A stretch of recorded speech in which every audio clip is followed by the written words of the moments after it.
ভিতর দিয়ে যাই। হ্যাঁ, এই আর সামনেও কিন্তু পুলিশ সারিবদ্ধভাবে দাঁড়ানো আছে। তো দেখি দেই ভাইদের কাছে একটু রিকোয়েস্ট করে সোনাডাঙ্গায় ঢুকতে দেয় কি না। তো চলো যাই।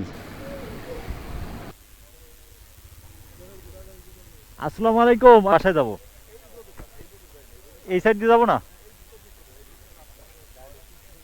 মানে এই সাইড দিয়ে গেলে ভাইয়ের কাহিনীটা একটু শুনি। সার্জন ভাইয়ের কাছে রিকোয়েস্ট করছে, দেখি সার্জন ভাই ওনার অ্যাম্বুলেন্স নিয়ে এবং ওনার রুগী নিয়ে যেতে দেয় কিনা। 20শে জুলাই শনিবার, অলরেডি এখন ঘড়িতে সময় বিকাল 5টা বাজে। তো ডাক বাংলায় আসছিলাম, একটু কাজ ছিল, তাই ডাক বাংলায় একটু কাজটা সারার পরে ডাক বাংলা দিয়ে আর সোনাডাঙ্গায় যাইতে পারি নাই।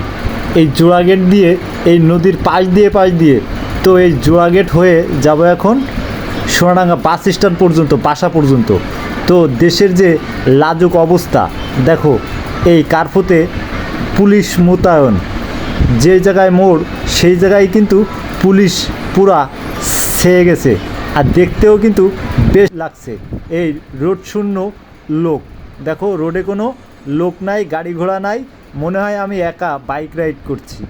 আর সামনে কিন্তু এই জোয়ার গেটের এই প্লেন দেখো, এই ফাঁকার ভিতরে এই প্লেন দেখতে কেমন লাগে, জোশ লাগে না তোমাদের কাছে? তোমরা একটু কমেন্ট করে জানাও। আর সামনেও কিন্তু পুলিশ সারিবদ্ধভাবে দাঁড়ানো আছে। তো দেখি দেই ভাইদের কাছে একটু রিকোয়েস্ট করে সোনাডাঙ্গায় ঢুকতে দেয় কি না। তো চলো যাই। আসসালামু আলাইকুম। আমি একটু ডাক বাংলায় গেছিলাম, এখন আবার সোনাডাঙ্গায় যাবো, বাসায় যাব। এই সাইড দিয়ে যাবো না, মানে এই সাইড দিয়ে গেলে ভাইয়ের কাহিনীটা একটু শুনি, দেখি ভাই কি বলে। ভাইয়ের রুগী আছে নাকি। তো সার্জন ভাইয়ের কাছে রিকোয়েস্ট করছে, দেখি সার্জন ভাই ওনার অ্যাম্বুলেন্স নিয়ে এবং ওনার রুগী নিয়ে যেতে দেয় কিনা। সম্ভবত এই সাইড দিয়ে ওনার যেতে বলল। আমার এই সাইড দিয়ে গেলে ভাই অনেক ঘুর হবে, ওই কারণে আমি ভিতর দিয়ে যাই। হ্যাঁ, এই সাইড দিয়ে, আমার এই সাইড দিয়ে গেলে অনেক ঘুর হবে।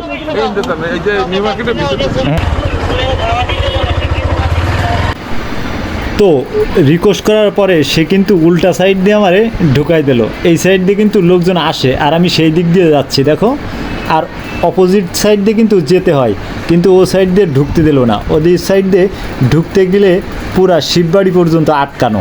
তো আমি কিন্তু উল্টা সাইড দিয়ে আমার ঢুকাইছে আর আমি উল্টা সাইড দিয়েও যাচ্ছি। আমি ঢুকে যাব হাতের ডান দিয়ে সোনাডাঙ্গার উদ্দেশ্যে, আর সোজা কিন্তু শিববাড়িতেও যাওয়াই যাচ্ছে না, পুরা আগুন। কারণ কার্ফুতে চারটে মোড়ের কর্নারে পুলিশরা 4 দল দাঁড়ানো। তো এই নিউ মার্কেট, এই কেডিআর সামনে দিয়ে আমার কিন্তু ঢুকতে হবে। আর এই সোজা কিন্তু শিববাড়ি, আমি অপোজিট সাইড দিয়ে যেতে পারলাম না।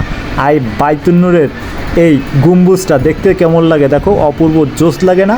তো সামনেও কিন্তু ব্যারিকেড দিয়ে আটকানো, কৃষি ব্যাংকটাও কিন্তু দেখতে সেই লাগে। এই সাইড দিয়ে কিন্তু যাইতে দিল না। আর এই নিউ মার্কেটের পাশে দেখো একটু ভাঙাচোরা খানাখন্দও আছে। তো এই নিউ মার্কেটের চিত্রটা এই 21শে জুলাই শনিবার বিকাল 6টা বাজে, দেখতেও কিন্তু বেশ লাগে। আর এই গোলচক্কর মোড়টা দেখো, এই জায়গায় কিন্তু পুলিশ মোতায়েন রয়েছে, কিন্তু এই সাইড দিয়ে সব সাইড দিয়ে যাইতে দিচ্ছে। কিন্তু ওই শিববাড়ি আর জোড়াগেট পুলিশে কিন্তু ছেয়ে গেছে। আর এই কার্ফুটা পুরো কালো অন্ধকার, কার্ফুতে ছেয়ে গেছে। কালো মানে কার্ফু, আর কার্ফুতে কালো এই এলাকাগুলো খুব শুধু ছেয়ে গেছে। দেখতেও কিন্তু অনেকটাই খারাপ লাগছে। তো বাংলাদেশের জনগণ আমরা, আমাদের যে পানি খাওয়াবে, এইরকম দেখো পাশে চিকচিককে পানি, এই পানি আমাদের খেতে হবে।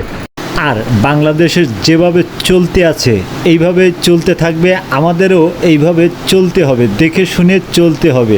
বাংলাদেশ যেভাবে চলে এইভাবেই আমাদের চলাফেরা করতে হবে। নাই একটু উল্টাপাল্টা কিছু বলতে গেলে বা একটু উল্টাপাল্টা কিছু করতে গেলেই প্যারায় জড়ায় পড়বা। ইনশাল্লাহ সাবধান, এই দিকে তোমরা অনেককে কেয়ারফুলিভাবে স্বাচ্ছন্দ্যভাবে ট্রাভেল করবা এবং ঘুরবা এবং চলাফেরা করবা, যে কোনো মুহূর্তে কথা বলতে গেলে ধরা খেয়ে যেতে পারো, তাই নাকি? দেখো কেডিআর মোড়েও পুলিশ সারিবদ্ধভাবে দাঁড়ানো।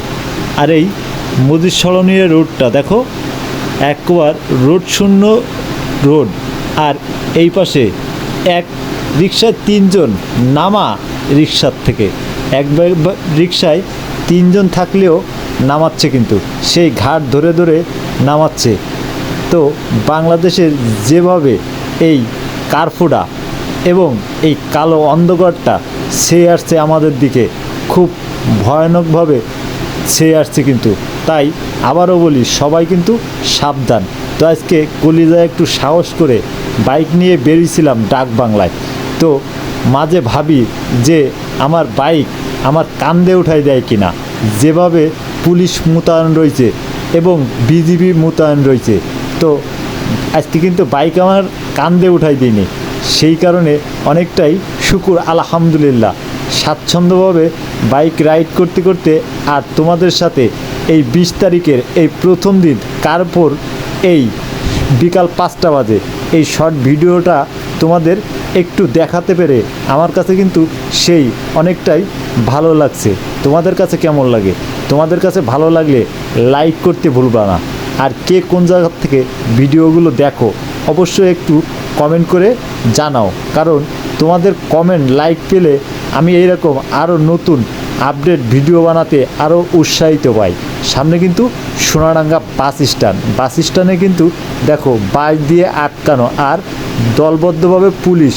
আর সোনাডাঙ্গা বাস স্ট্যান্ড, বাস নাই স্ট্যান্ড খাখা, দেখতেও কিন্তু সেই অনেকটাই খারাপ লাগছে। সোনাডাঙ্গা বাস স্ট্যান্ড যেখানে লোকজন লোকালয় ভরা থাকে, সে জায়গায় কিন্তু কোনো বাস নাই, শুধু স্ট্যান্ডই পড়ে আছে।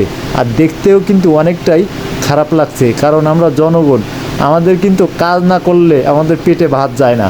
কিন্তু এইভাবেই দিনের পরে দিন রোড ঘাট, গাড়ি ঘোড়া, দোকানপাট সব কিন্তু বন্ধ, অনেকটাই কিন্তু খারাপ লাগে। তোমরা কে কোন জায়গার থেকে ভিডিওগুলো দেখো অবশ্যই একটু কমেন্ট করে জানাও। আর ভিডিও দেখবা, লাইক করবা, কারণ লাইক কমেন্ট পেলে এরকম নতুন আপডেট ভিডিও বানাতে আমি আরও উৎসাহিত পাই। তো এইটা পরিস্থিতি যদি আমাদের বাংলাদেশে আরও 1 থেকে 2 মাস চলে, তাহলে আমাদের বাংলাদেশের জনগণের অবস্থা কী হবে?